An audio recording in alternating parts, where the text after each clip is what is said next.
I want my damn respect too. We back. Going into this summer, Scottie Barnes was very vocal about his desire to get reps, get stronger, improve his overall game. He's often compared to players like Magic Johnson. Scottie wants to be a player that gets it done from anywhere on the court: scoring, playmaking, rebounding, rim protection, perimeter defense. And after winning Rookie of the Year last season, Scottie was super motivated to take that next step forward. So in this video, I want to talk about what I hope to see in Scottie's sophomore season. So in his rookie season, Scottie finished the season shooting 49% from the field, 30% from three. He averaged 15.2 points per game, 7.5 rebounds a game, along with 3.5 assists. So the first thing I want to talk about that I want to see this season is point guard Scottie Barnes. Scottie, he likes to call himself a big point guard. He's got it in his IG bio, the 6'9" point guard thing. He even said this on Media Day. I've always been a point guard, I always had those point guards things, but I feel like I could do it all, no matter what it is. I can play any position, so I don't really try to limit myself to one position. But I always been seeing myself as a point guard. I feel like that's why I went to Florida State.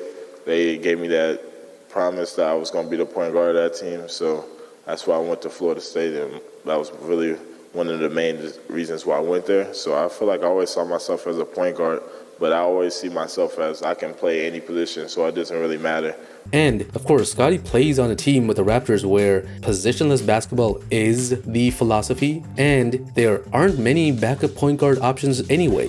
Scottie had the opportunity to show his point guard abilities off last season, especially in the second half of last season when VanVleet was injured and the real only ball handler, initiator of offense, was relying heavily on Pascal. That's when Scottie started taking over, started showing off his playmaking, his passing, his no looks. It was incredible.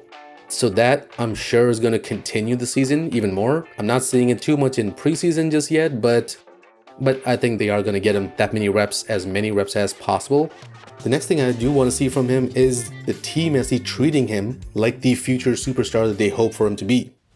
I want more trust to be put on him this season. Along with that, sure, with trust, with that superstar label, does come more pressure, and he's not going to be given that rookie excuse anymore when he makes mistakes, but he's now going to be expected. He should be expected. I want the team to actually expect him to be a high-performing player of this team every minute of every single game, becoming a next-up option when the team's more obvious stars like Pascal and Fred. Beyond them, he should be asserting himself, and the team should be putting him into the third option as on this team.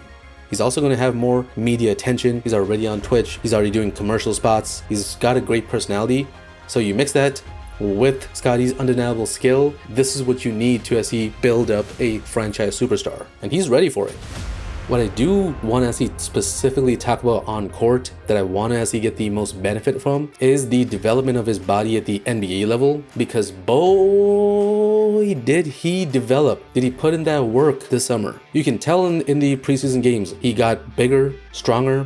He might actually have grown an inch or two. Last season, he was guarding players like Jokic, Giannis, MVP caliber players. As a rookie, that's pretty freaking impressive. He's going to be like a near 7 foot tall brick wall when Giannis comes barreling into the paint now. So now that Scottie is a lot bigger, stronger, he can use that strength to get to the rim more. But his speed is also going to help him shake off smaller defenders, slower defenders. You need a big to actually defend Scottie, and many of those bigs don't have the speed to keep up with him. With a seemingly newfound confidence to initiate contact now with his new bulkier body, he's also got to get to the free throw line more and create more of those free throw attempt opportunities. That's something I have seen in preseason, so that's a definite positive. That's where I think his development should be going forward. His jump shot. Early in the offseason, Nick Nurse said during an interview that he saw Scottie Barnes in the gym. He looked bigger, stronger, and his jump shot looks smoother than ever. In the Rico Hines runs, the videos online, looked smooth, much more stable, especially the power in the legs, and his shot release was much quicker too.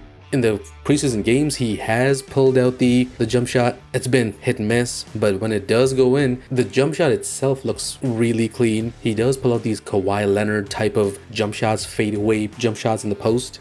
It's incredible.